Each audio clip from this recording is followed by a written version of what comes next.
Bonjour à tous. Aujourd'hui, nous allons traiter d'une partie du chapitre de mécanique numéro 6 relatif à des lois qui ont été énoncées au cours du XVIIe siècle, les lois de Kepler.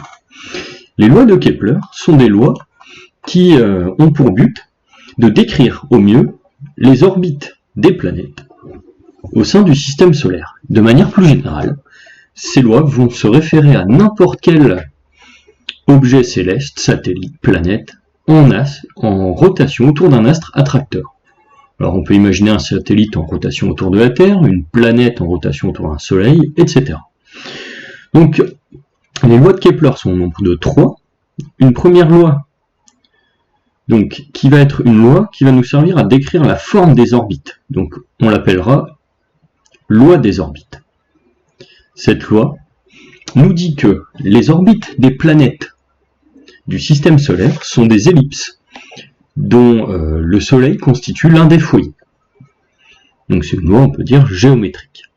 La seconde loi, c'est une loi que l'on a déjà croisée un petit peu plus tôt, c'est la loi des airs. Alors que nous dit cette loi? Cette loi nous dit que le rayon vecteur Soleil-planète balaie des airs égales pendant des durées égales. Ce qui est caché derrière cette loi, c'est la conservation pure et simple du moment cinétique. On a vu que le moment cinétique se conservait dans la mesure où les forces qui s'exercent sont des forces centrales, et cette hypothèse suffit à montrer que la loi des airs est vérifiée. Troisième loi, donc la troisième loi est ici pour faire le lien entre la période de révolution d'une planète autour du Soleil et le demi-grand axe de l'ellipse associée à l'orbite que l'on veut décrire. Donc c'est une loi dite loi des périodes qui nous dit que le rapport de la période au carré sur le demi-grand axe au cube de l'orbite de la planète que l'on cherche à étudier vaut 4π au carré sur la constante d'attraction universelle fois la masse du Soleil. Alors là on voit une chose assez intéressante. On voit que le rapport T au carré sur A au cube est un rapport indépendant de la planète que l'on considère, et ce rapport est le même pour toutes les planètes du système solaire. Donc la quantité T au carré sur A au cube est la même, que l'on parle de Mars, de la Terre, de Vénus, de Mercure, etc. Alors pour démontrer cette loi, alors on ne va pas la démontrer dans un cadre complètement général, on va la démontrer dans le cadre d'un mouvement circulaire. Alors le mouvement circulaire va nous apporter une hypothèse particulière, ça va nous apporter l'hypothèse que la distance entre l'astre attracteur O et le point M mobile, donc ici le satellite ou la planète si on considère que le point O est le Soleil, eh bien reste fixe. Donc ici, on va partir du principe fondamental de la dynamique. Le système que l'on étudie est le point M de masse M en mouvement dans le référentiel O-centrique que l'on suppose galiléen. Alors ici, donc on suppose galiléen ce référentiel qui est lié à l'astre attracteur de masse que l'on va noter MO. La force, la seule force intervenant ici, donc, qui est la force exercée par O sur petit m, sur la masse petit m, ce sera donc moins G fois la masse de l'astre attracteur fois la masse du point M mobile sur la distance au carré entre le point O et le point M, force orientée selon moins ER, car elle est attractive. Le principe fondamental de la dynamique va nous permettre de faire le lien entre cette force et l'accélération du point M, par le biais de la relation MA vaut F. Alors, dans la mesure où le mouvement est circulaire, nous allons avoir une définition particulière du vecteur vitesse et du vecteur accélération. Donc ici, le fait que OM vaille RER avec grand R fixe va impliquer que la vitesse est purement orthoradiale. Et on a donc une vitesse qui vaudra Rθ point Eθ. Et l'accélération, par dérivation par rapport au temps de la vitesse, va nous donner Rθ point Eθ, en dérivant θ point, moins Rθ point carré ER, en dérivant ce coup-ci le vecteur unitaire Eθ par rapport au temps. Alors, le principe fondamental de la dynamique peut donc maintenant être projeté, et donc la projection de celui-ci nous donne sur ER m fois l'accélération, donc moins mrθ point au carré, qui vaudra moins g mo fois petit m sur grand R au carré. Sur Eθ, on obtient mrθ point égale 0. Dans la mesure où m et r sont des constantes, on en déduit que θ point est nul, ce qui, à r fixé, nous donne un mouvement uniforme. On pouvait s'en douter. Alors, le mouvement étant uniforme, il nous reste maintenant à déterminer l'expression de la vitesse au cours du temps. Nous voyons ici que le vecteur vitesse s'exprime sous la forme Rθ point Eθ. Nous allons donc transformer la projection du principe fondamental de la dynamique sur ER pour réussir à écrire que Rθ point au carré vaut V au carré sur R, qui vaudra, en simplifiant par M et en simplifiant les signements, G MO sur R au carré. Finalement, on obtient la vitesse V qui vaudra racine carrée de G MO sur R, ce qui correspond bien à une vitesse constante et, on peut dire plus particulièrement, à la vitesse du point M en orbite circulaire autour du point O. Alors, cette expression de la vitesse va permettre de mettre en évidence plusieurs résultats importants. Premier résultat, notre objectif de départ, la troisième loi de Kepler. On utilise ici une définition alternative de la vitesse qui nous dit que la vitesse est le rapport du périmètre de l'orbite circulaire, 2π fois le rayon, sur la période de révolution grand T du point M autour du point O. En combinant cette expression et l'expression établie précédemment, qui nous dit que V vaut racine de G MO sur R.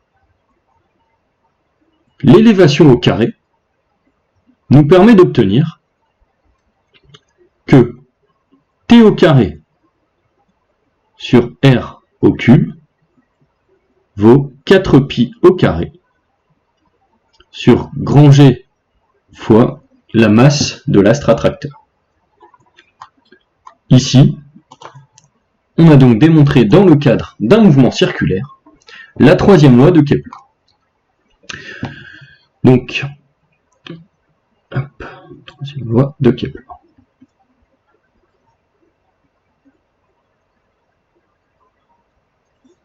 Donc il est à noter ici que, évidemment, si deux objets sont en orbite circulaire autour d'un point O, le rapport de la première période sur le premier rayon vaudra le rapport de la deuxième période sur le deuxième rayon. Deuxième résultat important pour une orbite circulaire, alors ici on peut même mettre résultat au pluriel, ce sera les résultats en lien avec l'énergie.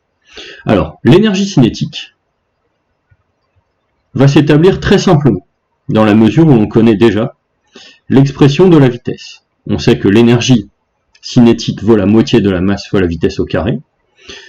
et vaudra donc ici la moitié de la masse fois GMO sur R. Donc on va obtenir G fois M fois MO sur 2R, qui vaudra l'énergie cinétique. L'énergie cinétique est positive, logique. L'énergie potentielle, c'est l'énergie potentielle gravitationnelle associée à un point de masse M à une distance grand R d'un point de masse grand MO. L'énergie potentielle vaut donc par définition l'énergie potentielle gravitationnelle moins grand G fois petit m fois grand MO sur R. En combinant les deux résultats, on réussit à établir l'expression de l'énergie mécanique qui vaut la somme de l'énergie cinétique et de l'énergie potentielle, soit une énergie mécanique négative qui vaudra moins G petit m fois grand MO sur 2R. On en déduit donc, dans le cas d'un mouvement circulaire, les relations suivantes. Le fait que l'énergie cinétique est l'opposé de l'énergie mécanique. Le fait que l'énergie potentielle vaut 2 fois l'énergie mécanique. Et donc ces résultats, valables seulement dans le cas d'un mouvement circulaire, sont des résultats que l'on pourra utiliser tels quels dans les exercices. Alors, une petite application que l'on peut directement mettre en place en lien avec les lois que l'on vient d'établir, c'est une application qui va nous permettre d'étudier simplement l'orbite de la Terre autour du Soleil et de retrouver certaines caractéristiques. En utilisant la troisième loi de Kepler, on voit notamment que la période de révolution de la Terre, élevée au carré, sur la distance Terre-Soleil que l'on élève au cube, vaut 4π au carré sur G fois la masse du Soleil. La connaissance de la masse du Soleil nous permet donc de retrouver la période de révolution de la Terre autour de celui-ci. Racine de 4π au carré fois la distance Terre-Soleil que l'on élève au cube sur G fois la masse du Soleil. Et sans surprise, on retrouve une période de révolution de la Terre qui vaut une année, soit 365 jours.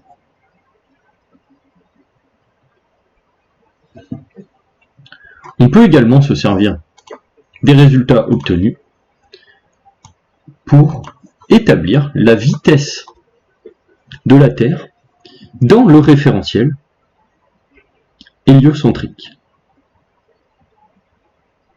Donc la vitesse de la Terre dans le référentiel héliocentrique sera donnée par racine de G fois la masse du Soleil sur la distance Terre-Soleil. On aurait pu aussi mener le calcul grâce à 2π fois la distance Terre-Soleil sur la période de révolution de la Terre.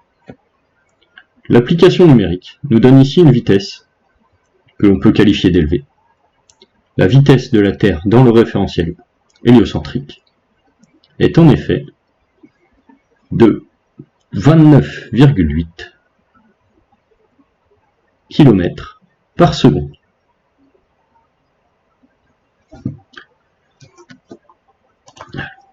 On met en évidence le résultat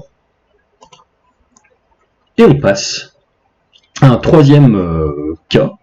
Alors, le cas lié aux orbites elliptiques.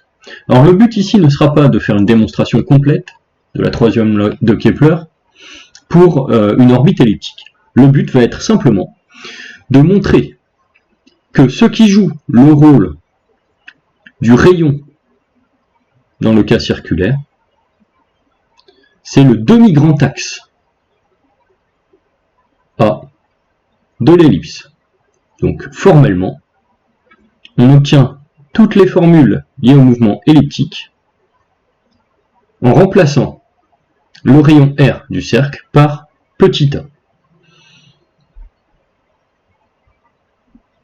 Donc ici, on va obtenir t au carré sur a au cube vaut 4pi carré sur g fois la masse de l'astre attracteur.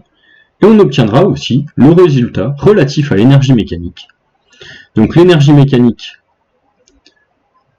associée à un point M sur une orbite elliptique vaudra moins g MOM sur 2 fois A.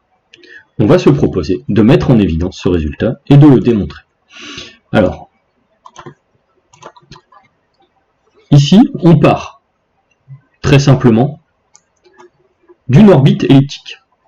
Vous voyez ici, une orbite elliptique dont O constitue l'un des foyers, et la distance OM, R, va varier entre OA, donc qui va être la plus petite distance possible, qui vaudra R1. En ce point, on va dire que le point M est animé de la vitesse V1, et pour la distance la plus grande, OB, qui vaudra R2. En ce point, M est animé de la vitesse V2. On va donc avoir ici ce qu'on appelle le périastre, et ici l'apoastre, associé à l'orbite. Donc l'apoastre étant le point le plus éloigné, le périastre le point le plus proche. Par conservation de l'énergie mécanique, ici la seule force qui s'exerce est une force centrale donc conservative. Donc par conservation de l'énergie mécanique,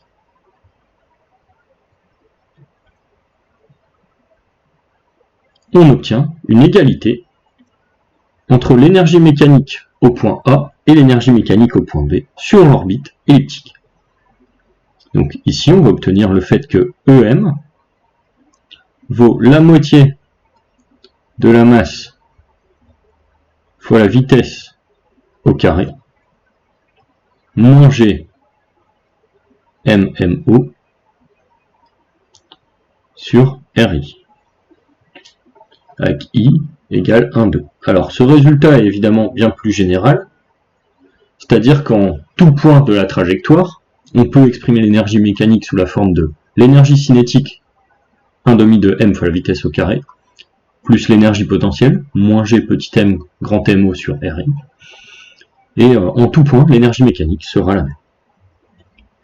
On combine à cette loi de conservation une seconde loi de conservation, la loi de conservation du moment cinétique. Alors, la loi de conservation du moment cinétique, que nous dit-elle? Elle nous dit que,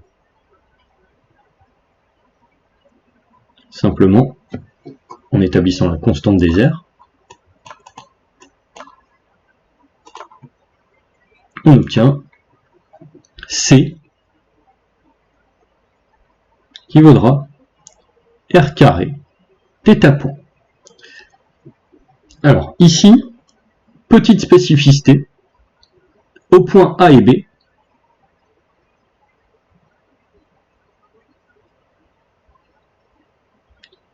on va avoir R point qui vaut 0.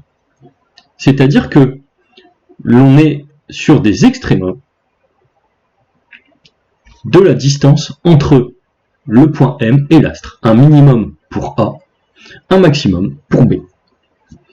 Donc ici, on peut réexprimer la constante des airs et le moment cinétique sous la forme,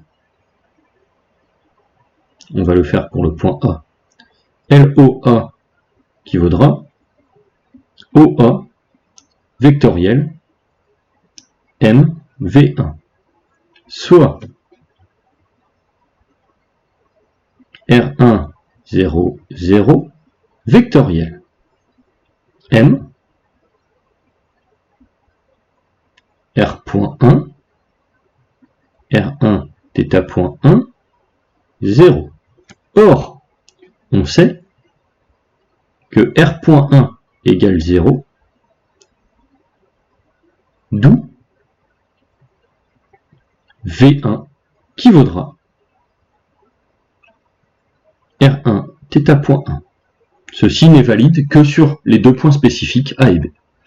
Donc on obtient finalement le fait que la constante des airs vaut R1 fois V1,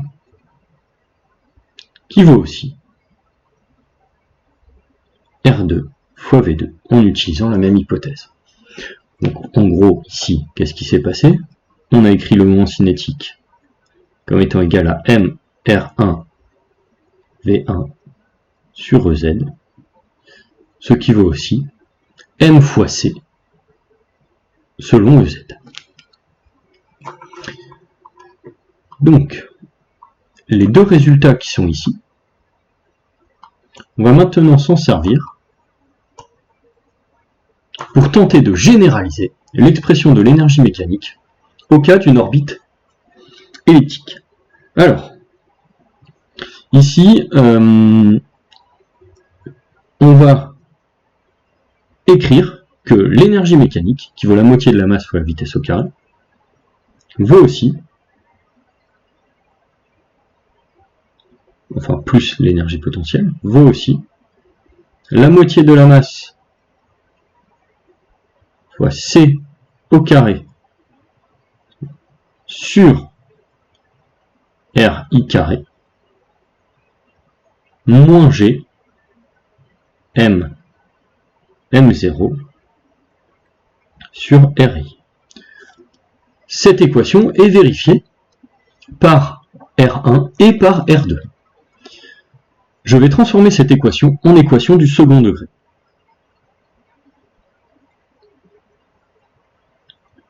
Pour cela, je n'ai qu'une seule chose à faire, multiplier par RI carré, puis passer tous les termes du même côté.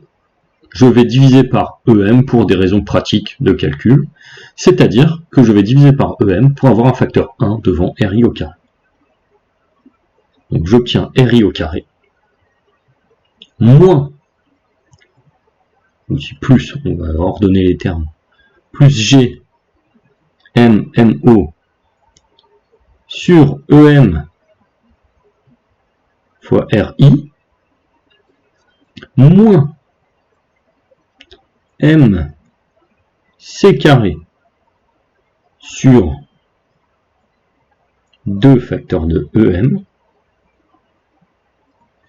égale 0. Cette équation du second degré admet deux racines. Ces deux racines sont R1 et R2. Donc, si je place l'équation sous forme factorisée,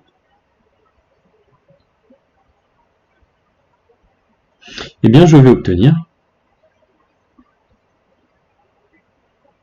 que R moins R1 facteur de R moins R2 vaut 0, qui vaut aussi, en développant, R carré moins R1 plus R2 R plus R1 R2.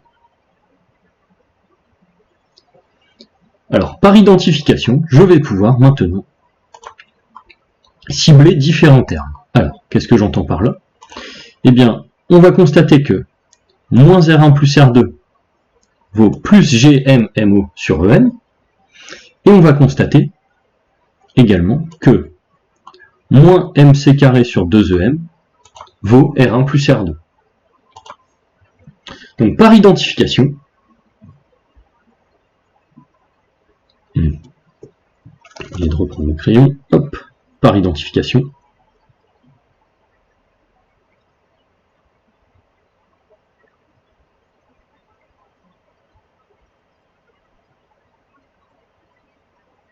on va obtenir notamment l'équation G fois M fois MO sur EM qui vaudra moins R1 plus R2. Or, on sait que R1 plus R2 ça vaut 2 fois le demi-grand axe. On finit donc par obtenir que l'énergie mécanique vaut moins G petit m fois grand M O sur 2A. Le résultat que l'on souhaitait démontrer. Donc là, cette démonstration est un petit peu technique. Il faut en effet considérer alors R1 et R2 comme des inconnus d'une équation du second degré. Cette équation du second degré étant amenée par combinaison de la conservation de l'énergie mécanique et du moment cinétique. Donc cette démonstration, vous allez la croiser parfois dans les sujets d'écrit. Donc il faut se préparer à travailler ce type de logique. Pour finir sur le mouvement elliptique, donc, dernière chose que l'on peut dire, une interprétation physique relativement importante et intuitive, on peut se dire que par conservation du moment cinétique, on obtient la constante des airs C qui vaut R1 fois V1, qui vaut aussi R2 fois V2. Donc, on sait que les vitesses à l'apoastre et au périastre, les deux points associés aux extrémums de R, vont être des vitesses orthoradiales, et l'on sait aussi que leurs normes vont directement dépendre du rayon. Alors, si on va un petit peu plus loin, qu'est-ce que l'on peut dire? Eh bien, on peut dire que à l'apoastre, c'est-à-dire au moment où R2 est maximal, eh bien, on va obtenir une vitesse V2 qui sera minimale. Or, ceci est relativement logique. On se rappelle que la loi des airs signifie que des airs égales sont balayés pendant des durées égales. Donc ici, je vais essayer de faire un schéma pas trop moche. Si on représente une ellipse, ouais, okay, et que l'on représente les airs balayés par le point M pendant des durées voisines, on voit qu'on est obligé de parcourir une distance plus grande au niveau de A pour balayer la même R qu'au niveau de B. Donc là, simplement, à l'apoastre, il est logique d'avoir une vitesse minimale. Au périastre, la conservation de la surface balayée pour une durée donnée va nous donner un R1 minimal, soit une vitesse maximale.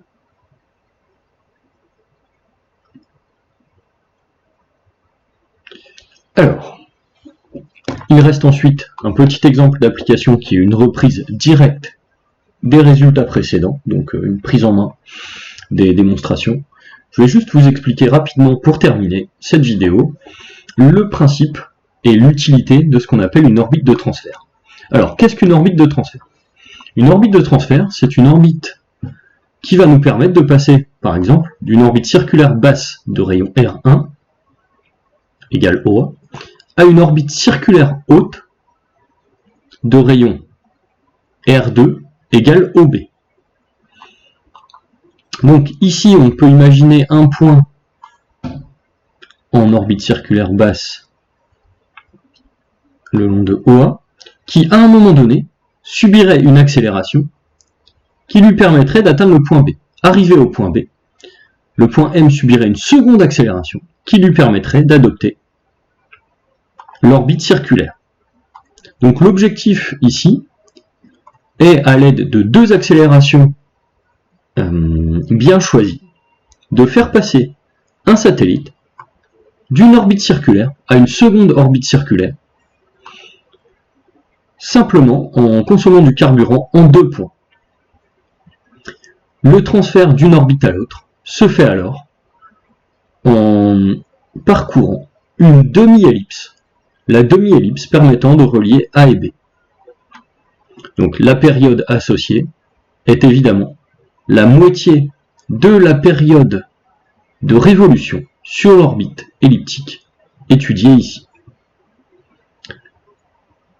Si vous avez des questions, je vous invite à les poser directement dans le fil de questions de la vidéo. Et je vous dis la suite au prochain épisode.